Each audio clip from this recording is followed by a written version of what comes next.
Welcome to the Sick of This Show with Nick and Fred. We've got special guests today, Nazi hunter, fellow veteran, and someone who has earned my respect in so many ways, Same. um, Kristofer Goldsmith. Thank you, brother. And co-host of the Find Out podcast, who we had Tim Fullerton on earlier this week. So please go check those guys out. They're freaking amazing. I will drop their links here in the chat here in a moment once I get mine started on the computer so that everybody has it. Please, Fred, go ahead before we Yeah, introduce our for great sure. guest. No, Chris, Or it's would you like to introduce Chris a little bit and let him say hi? yeah, I just want to say, dude, great having you on here. I've loved your stuff. Especially with the latest thing this project you got dropping. So tell us about yourself, like what got you into being as vocal and active as you are with On Offense, and what's this documentary that you just published? Yeah, so um, my career is a little less than traditional, and I'm going to give like the 30-second version of a 20-year arc. Right, I joined the army and graduated high school in 2003. Was in basic training by January 2004. Was in Iraq January 2005. Came home really fucked up. Ended up getting kicked out of the military with a bad paper discharge, which meant I was stripped of my GI Bill. And I came out into the Great Recession. So not only was I unemployable, but there just simply weren't jobs out there. So I went through like a 5 year dark period. Thankfully, with a general discharge, I still had access to VA healthcare. And it took, I mean, I'm still putting myself back together, but 5 years of like really intensive, like once a week, a few times a week kind of care. And that's how I found veteran advocacy. I became kind of really focused on the injustice of bad paper discharges. I learned that they were happening to something like 10% of all of the Marines who left during, I think, 2012, which is just, that's tremendous. That is too large of a number to be realistic. Like 10% of all Marines leaving the force deserve to not have the GI Bill. That's right. So anyway, No. that's how I ended up, fighting on reforms around bad paper discharges, which back in the day, 2008, like that, I was an outcast. Like the veterans community did not welcome me or anyone else with bad paper. I gradually started to change the veteran service organizations, the big influential ones like VFW, DAV, American Legion, and the rest. And the culture has changed over the last, decade and a half. Now, vets who have other than honorable discharges can get health care from the VA, especially emergency health care that used to be flat out denied. I mean, if a vet with an OTH discharge, at least survived a suicide attempt, the VA would still say, sorry, according to our records, you're not a vet. Doesn't matter how many deployments you have. So I started working for Vietnam Veterans America, and they gave me the broad policy portfolio of young veterans, which was every issue related to veterans for anyone under the age of like 60, which is everything. So they let me do what I was passionate about. And being the resident millennial working for an organization by and for people in their 70s, naturally, I started helping them with social media. And that is how I got into first studying disinformation, because I found an imposter account that was the Russians pretending to be my employer at the time. Hmm. And disinformation leads to radicalization and extremism. So I've spent the last half decade focused on internal threats rather than external threats from the United States. So the documentary World White Hate focuses on how the United States has, especially over the last decade, become a net exporter of terrorism. There are white supremacist gangs, ideologies, books, and other propaganda that have inspired mass shootings, mass casualty events all over the world because of what had been started and really advanced within the borders of the United States. Yeah, 100%. And it's interesting because I've done some research on hate groups, especially with like dealing with the manosphere, and you kind of look at how they structure their programs. It's absolutely a pipeline because for what a lot of people don't really understand about this is that you go in steps, right? And you're looking for people who maybe, and this is why your work with veterans, is so important. People that have bad paper discharges that have been kind of shut out, then are like these hate groups will go to them and say, "Hey, you know, society doesn't want you, but we want you." Right. Mhm. And they'll blame other groups, immigrants, other ethnicities, women, everything else. And with the accessibility with people online, it's even more dangerous now because it's not just some guy, you know, hanging outside talking to you one on one, trying to recruit a 14-year-old or any of that. It's they're pumping this out, you know, and so that's why the work you're doing is like super important, dude. And we really Yeah, appreciate it. you like I feel like the mainstream journalists who are not experts in this field, right? So let's give them the benefit of the doubt. But mainstream journalists and talking heads on television have started to associate veterans with extremism, Yeah. especially in the wake of January 6th. But what folks should recognize is that veterans are recruited by extremist organizations not because they're vulnerable because of PTSD or a failure to transition into civilian life, though that can be a very vulnerable point in their life, and those things can be exploited. The reason extremist organizations try and recruit us is for the same reason that Fortune 500 companies do, Mhm. right? It's for all the good things about veterans, all of the good stereotypes, like being a team player, understanding when you're learning something, having it in your mind, how am I going to train the person behind me? Understanding, the respect that comes with a chain of command, the camaraderie, right? The small team building.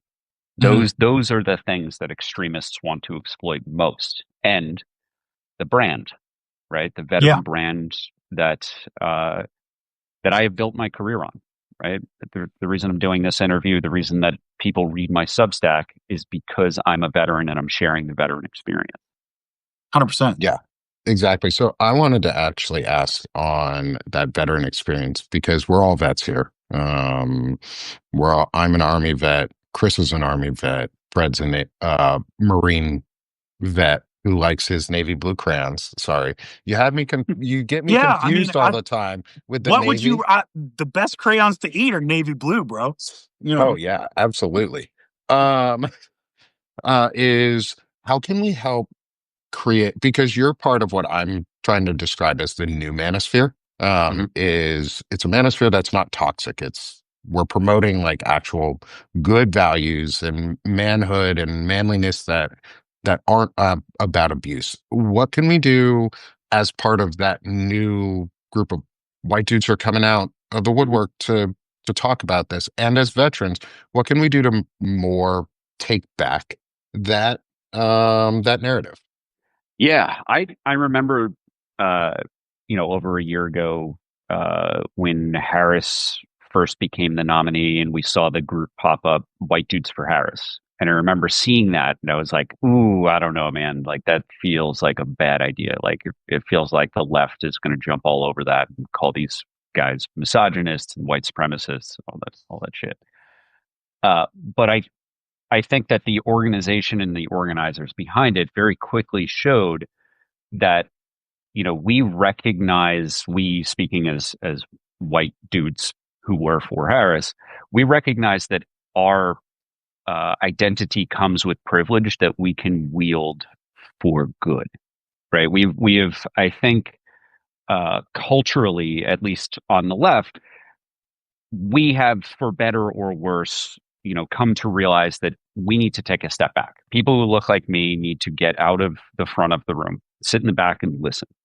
Mhm. But I have always felt that this, when it comes to the Nazi thing, right? Like, I'm not going to ask people of color or women or people from the the LGBTQ community to do the work that I do because it is inherently harmful, and it's more harmful for them and more dangerous for them than it is for someone who looks like me, who grew up with my privilege, right? And I think that until the White Dudes for Harris thing started to actually succeed, I couldn't see that these two things were the same. Like Yeah. I was not asking anybody else to fight Nazis because I felt I had a responsibility because I feel safe, as safe as you can, comparative to anyone else who could do it, according to any other identity.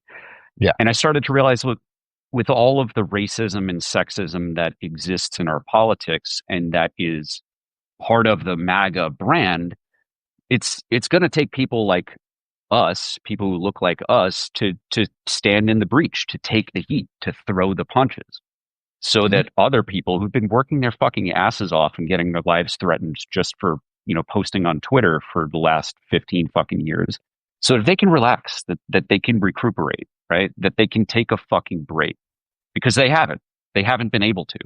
It's been a fight for survival that you and I haven't had to engage in.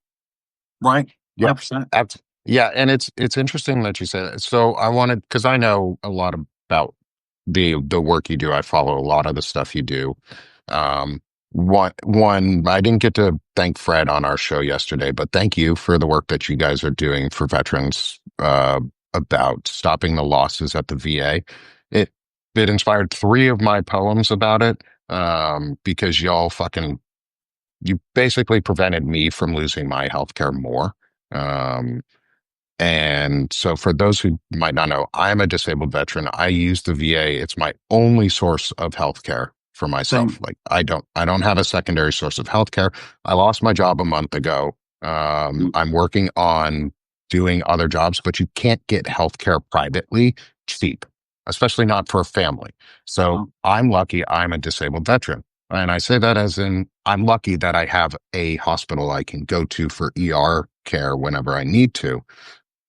But I lost my doctor, and the work you've been doing is amazing. So I really wanted to thank you for that, because it stopped me losing my healthcare. But I wanted to then segue that into the other work that you're doing, because you're talking about it in the Nazi hunting, and I want to dig in on the Nazi hunting stuff a lot, because I titled this show On Offense, or On Peaceful and Patriotic Offense.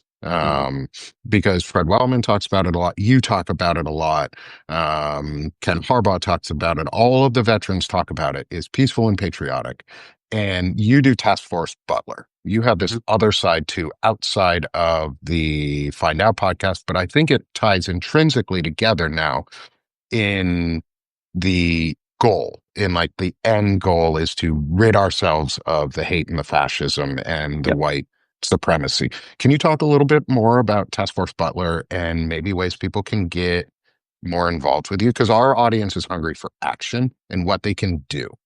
Yeah. So I have 2 nonprofits that are kind of like dual branded. I think this one says Veterans Fighting Fascism, right? But I also run Task Force Butler Institute.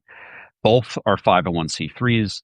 Task Force Butler Institute, the mission is to train veterans to conduct open source intelligence research into these domestic extremists, so that we can do things like write reports, present evidence, engage with journalists and public education, so that we can impose costs on the fascists, on the people who are, physically assaulting people because of their identity, who are terrorizing neighborhoods with racist and worse propaganda. Veterans Fighting Fascism is more public facing, more public education. And though it does have veteran in the name, it is meant to inspire all Americans to fight fascism where they can, right? I'm a millennial. I grew up Yes.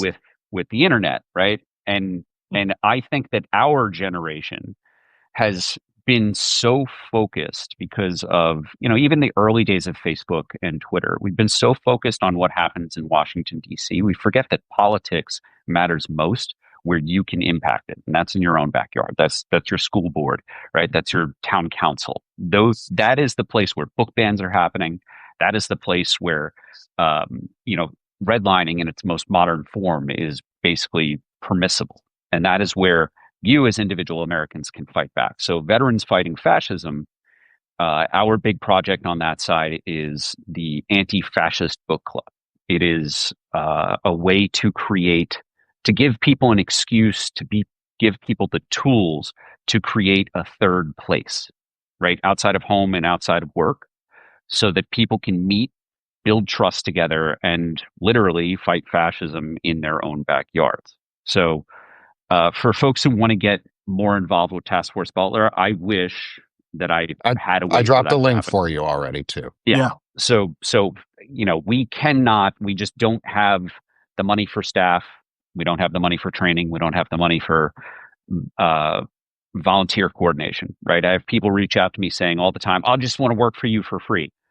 I don't have the time to engage with people who want to work for me for free. It's the worst feeling in the world. I That think is I'm why, actually one of those people that did that too. yeah, like I have an email inbox with hundreds of emails that I can never respond to because I don't have the bandwidth and I don't have the resources.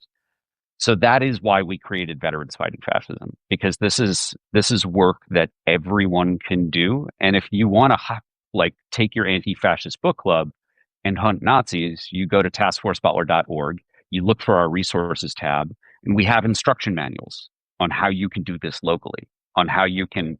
We don't recommend and we don't tell you how to infiltrate extremist organizations. That is not something you can teach in a pamphlet. But we do teach people like what you can do in real time when you see extremists, whether it's at a protest or, wearing masks and putting up stickers walking down the street. Because if you're watching this, you have the power to impose costs on fascists. Just go to taskforcebutler.org, go to the resources tab, and look for our street teams guide and for our community response guide. Awesome. That's so cool because that fits in so well with. So I dropped all the links for Task Force Butler, Unite for Veterans, Veterans Fighting Fascism. Please go sign up for the mailing list, at least for any of the organizations, specifically the Unite for Vet and Veterans Fighting Fascism, because those are two groups that I follow and I get emails from. It's a lot of really good information. And like Chris said, it's knowing what to do and how to do it safely. And Chris, you said it the other day, I think it was on the Find Out podcast, was if you find someone who's a fascist, and it's what we figured out is it's okay to attack somebody on a personality trait, not on personhood.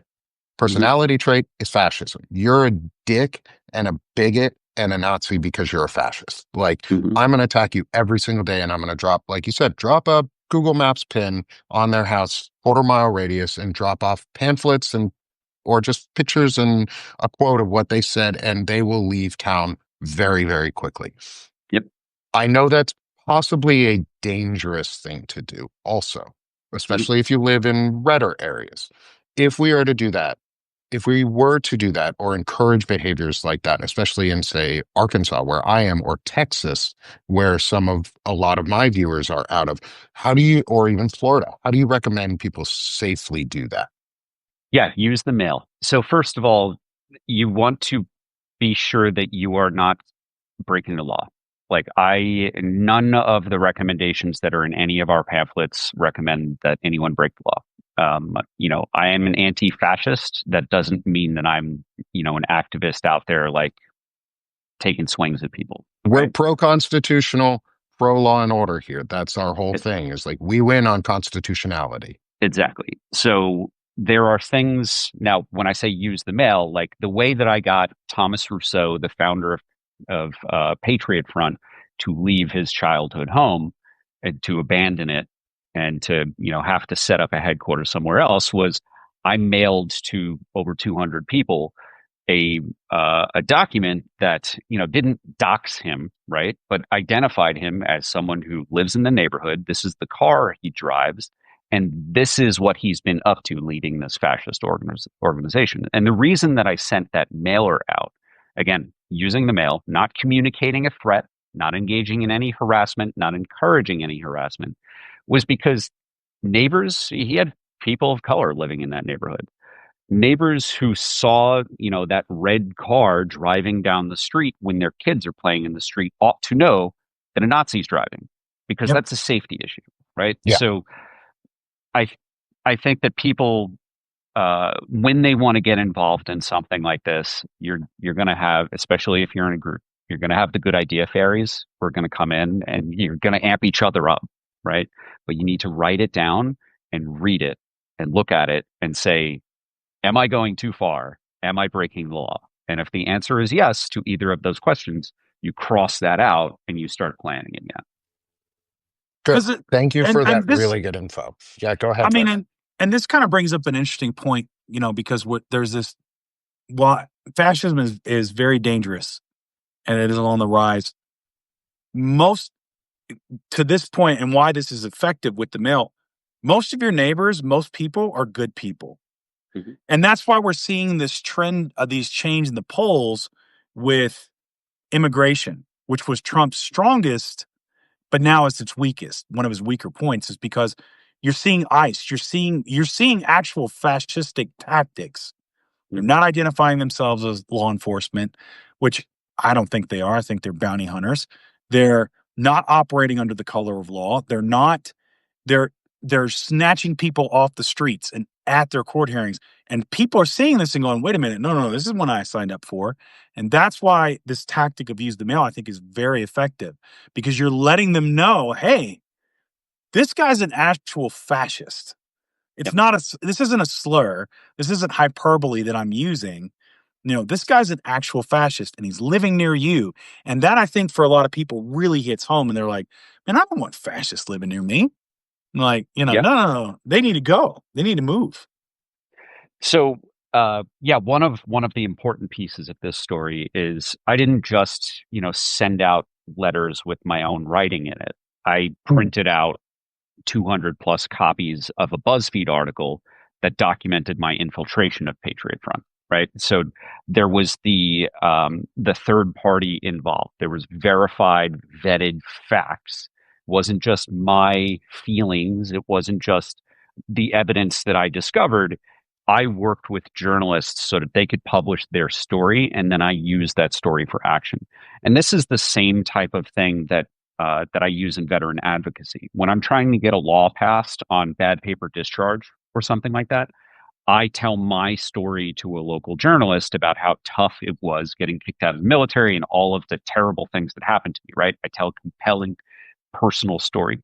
A journalist writes that. Now I have the credibility. In my case, I grew up in New York, so our local papers stay. So I would ring. Sorry, there was a call there.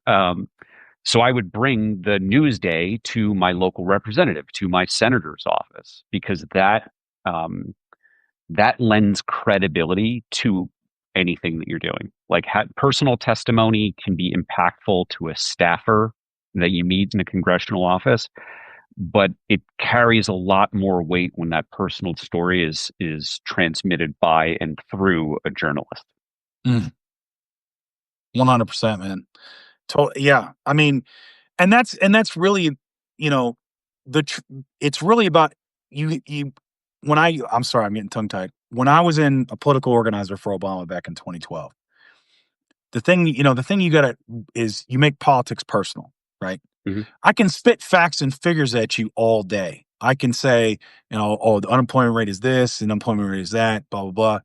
But if you hear about somebody from your hometown, or you say, hey, this person lost their job, or they give a testimonial, it's much more powerful. One of the ways I say to, and similar to what you're talking about is people say, well, what can I do other than protesting? And I'll tell folks, it's like, look, if a VA cut or a program has hurt you, write it on a postcard and send it to 10 of your neighbors. Mm-hmm. Because they're going to say, when you talk about cuts to Medicaid, you talk about veterans cuts, or you talk about this, I don't tell everybody I meet, hey, I'm a disabled veteran. Hey, I'm a disabled veteran. Most people will never know that I was ever in the military. It's just not something I bring up. But if, I send a postcard and say, hey, this is affecting me. I'm like, damn, I know Fred. That's hurting Mm-hmm. him. He lives just street, So I can attest to what you're saying is like, this is absolutely powerful because it makes it personal, and it shows the impact is not some faraway place. It's happening right there in their own communities. Yeah.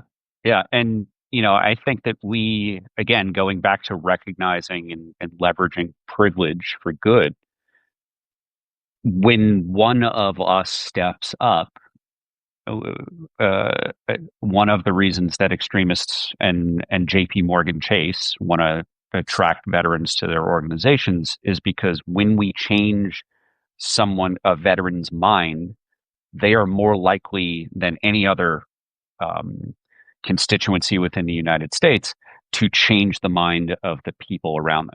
So whether it's voting behavior or um, ethics or morals or political beliefs, right?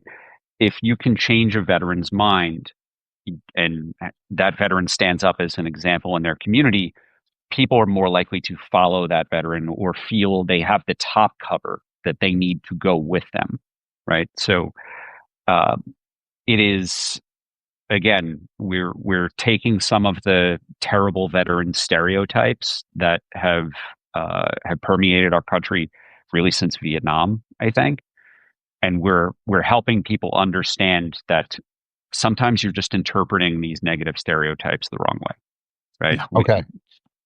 It's like veterans can lead an extremist organization, they can become Timothy McVeigh, or they can do what I do. Yeah. You brought up a really interesting topic, and I know we don't have I don't want to keep you too long past the hour. I know you've probably got tons to do, but I thought about this last night and I really wanted to get your thoughts on it, is the new executive order that just came out about rounding homeless folks up.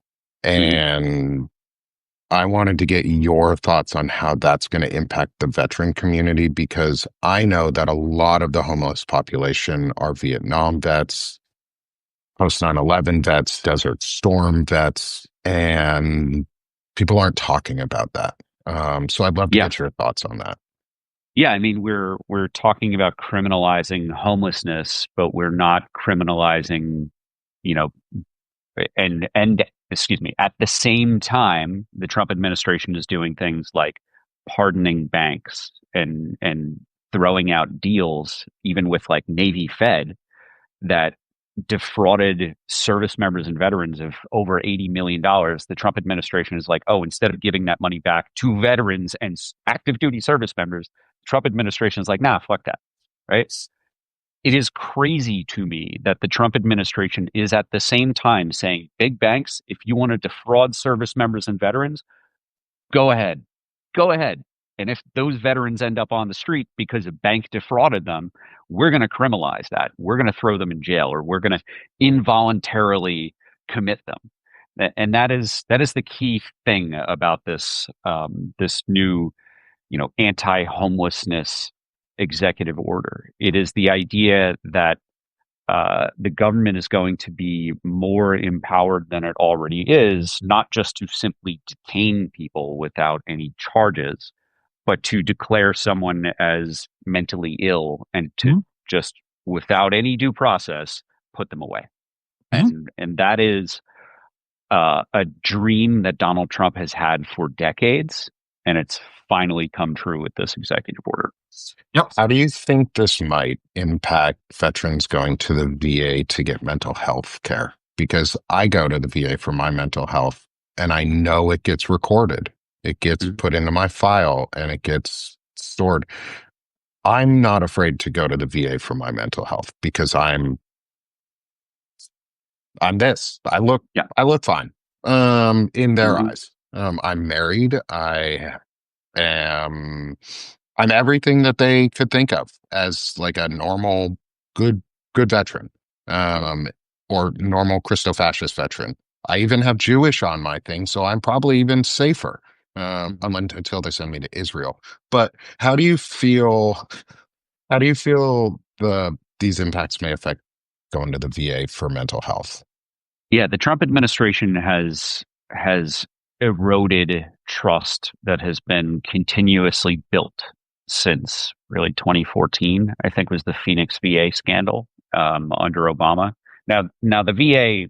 I first started getting services at the VA in 2007, and I can tell you, I had a lot of frustrations. I was in a very vulnerable situation. I had just survived a suicide attempt. I was afraid that I was going to get involuntarily committed if I talked about like my PTSD symptoms, right? So I have watched the VA continuously improve over the course of nearly 2 full decades.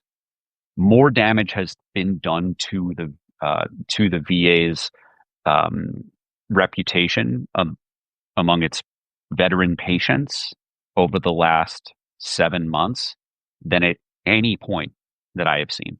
I think that the trust in the VA that is that has been erased, Mhm. we might find out someday, might be more significant than the trust that was demolished during the Phoenix VA scandal in 2014. I, and it's because we have seen the complete erasure and the destruction of diversity, equity, and inclusion programs. We have seen this this criminalization of homelessness. We've seen the idea that we are the government is just going to start involuntarily committing the homeless. Yep. The veteran homeless population, like you said, there are Vietnam vets, there are young vets. Sometimes homelessness is a choice, but often homelessness is imposed on a person because they fell through the cracks, because we do not have good enough safety systems. Even veterans who have more or less, if they're combat disabled or service disabled, free access to healthcare. Even we in the United States don't have enough safety nets to prevent homelessness. And now we're going to tell homeless veterans who are eligible for the VA that they can trust the VA. You know, that's going to be a tough sell. And in my opinion, they should still trust the VA, but I can absolutely understand why they might not want to. Yeah. Oh, yeah. No, I get that because what's stopping Doug Collins from instituting a new policy that says they couldn't hand over your housing information or your housing status because they're already discriminating in non-VA hospitals against unmarried women. Mhm. And that policy is already available. You put that one out, Chris, and put that news out, and I called my representatives about that. I called Steve Womack, John Boozman, and Tom Cotton about that one, my rep and my senators. You know what they said? John Boozman's office told me that that was a lie, that I should be that there was nothing there. And I was like, "You sure?" Because I see the policy in front of me, Yeah. and I know other sources. And how do we fight back against that? Because our Republican, like I live in a Republican state district, everything. I don't, my Mhm. senators and reps do not listen no matter how often I call. And I'm going to continue to call. So don't stop Yep. calling if you're in red areas. But what can we do as maybe for those who live in very blue areas? What can they be doing to help us? Because we didn't vote for this. We didn't have anyone to vote for. Yeah. Yeah, that's right. You know, for folks who aren't in the habit of calling their member of Congress or their senators, my recommendation is just visit five calls, the number five, calls.org. That gives people scripts on most of the issues that have like come up in the news that are important. Anything from women's access to reproductive care to any of these executive orders to Elon Musk's continued influence on the federal government, right? It is easy to influence your member of Congress if you work with people in your community to just continuously tell them, this is your opinion, I want you to record it. And the reason that this website is called Five Calls instead of five letters is because it gives you the information on not just how to write a letter, but to call. And calling your congressional office, your representative, your senator is more influential than writing a letter or sending an email. The psychological effect and the cost in terms of resources of a person having to pick up that phone and answer it has a greater influence on that office than any other way to contact your member of Congress. And whether you're in a red district or a blue state, it doesn't matter. If you feel passionate about any issue that is related to the federal government and the way that Congress can either restrain the administration or pass a law to the benefit of yourself, your family, veterans, whatever. It doesn't matter if they're Democrat or Republican. You just need to make sure they're hearing your voice. It is far too many of us have, I think, really given up on the most fundamental aspect of democracy, and that is making sure that our representatives represent us, right? Mm-hmm. The Republicans always like to say, we're not a democracy, we're a republic. Okay, fine. We're a republic. If our representatives are not representing us,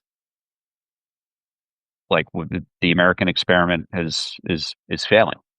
And you cannot convince Tom Cotton to change his mind unless you annoy the shit out of him. Yeah. Right? Like you just need to annoy the shit out of him. Yeah. Maybe that'll make a difference. It could be on the margins. You know, he may not change his belief system, but he might not sponsor a bill that is terrible that he otherwise would sponsor, right? There are victories in the margins that we don't see in the newspapers. And that is done by everyday Americans who are just picking up that call and annoying the shit out of the person who represents them in government. Yeah. And I'll build on that because that's the thing that we talk about. Fred and I have been starting to talk about is a lot about civic education and civic understanding. Is I'm going to read before we all go, or before we end the day. I like to end on a positive note always. I'm going to read the haiku from that I started my civic haikus on. It's called Foundations. Short, but I'll get to it in a second. I want to touch on Tom Cotton for a second because you're right. Tom Cotton isn't afraid of Arkansas voters. He's not afraid that he's going to lose his job. I don't mean fear for his life. I mean fear for his job. He's not going to lose his job yet, but we have an amazing candidate who's coming up, Hallie Schaffner. If you don't know who she is for Arkansas, please come support her. Donations, volunteer, whatever time you can give to her, because if Tom Cotton becomes afraid of her and knows that she will beat him and he'll lose his job, he'll change his ways. It's not going to stop us from voting his ass out, but he'll get the message that he's afraid and he needs to do it.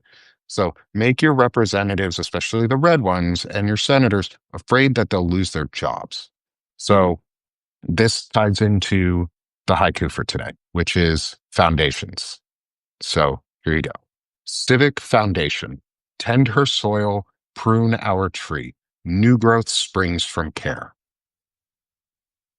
And so that's one I've read before, but we have to remember that new growth springs because we care about our areas. We care about the people around us. We care that our communities thrive and grow. Sorry. And Chris, you have given us a lot of incredibly good information today, a lot of incredibly good things to think on and ways that we can actually act in correctly, peaceful, and patriotic ways where you're not doing things to hurt others physically. It's okay to make a fascist lose his job or have to move or even ruin their marriage in the end. The phrase that I try to use most deliberately is impose legal costs. Yes. Yes, there has to be a legal cost for their action because we are the party of law and order. We're Americans. We're constitutionalists. That's why I fly the flag. That's why I wear a shirt pretty much every time that's somewhat patriotic or something. Like we keep it that way because there are symbols too. So Yep. I want to let Chris close out the day. But before we do, Chris, thank you so much for coming on with us. I hope you can come back again for some more talks with us. These vet talks are really, really meaningful because, like you said, it changes the narrative and it reminds people that veterans aren't bad people. Veterans are just like everybody else. We just have this extra little title that gives us a little bit extra respect by a lot of people. And we want to earn that respect back because it's our respect and we fought for it too. And it's not just those assholes. So Chris, and close it out for us today, brother. Yeah, thanks, man. I'm glad that you guys are doing this show. It is really encouraging to see you guys step into the breach. It is hopefully showing more people who would otherwise not know this that not all veterans are MAGA. Yes, there are more MAGA veterans than there are veterans who understand the Constitution and love it for what it is, as flawed as it may be. Right? I will admit that, but it is not a majority of veterans who are MAGA. Maybe a plurality, but there's us too.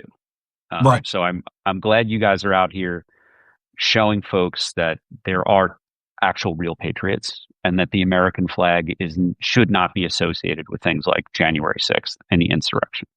We are not going to let the fascists rewrite American history, erase American history, and shape it into a fascist narrative. So for folks who are just seeing me for the first time, hi again. My name is Chris Goldsmith. I'm the founder of Task Force Butler Institute and Veterans Fighting Fascism. I'm also a co-host of the Find Out podcast, which is hosted here on Substack. We drop episodes every Tuesday and Thursday. And I also write a newsletter called On Offense, which is a way of saying that defending democracy is not enough. We have to go on offense. You can find that here on Substack, onoffense.substack.com. So thanks, everybody, for tuning in. There's 200. I've been watching the counter. It's nice to see it rise throughout the conversation. Thank you all for joining us. And gentlemen, thank you for hosting me. It's been an honor. Dude, it's been a Thank you for pleasure. being Thank you. Absolutely. Thank you for being here today, Chris. And as always, everyone, let's stop being sick of this shit and let's start doing this shit. Heck yeah. Thanks, everyone. Thanks. Have a Thanks, great guys.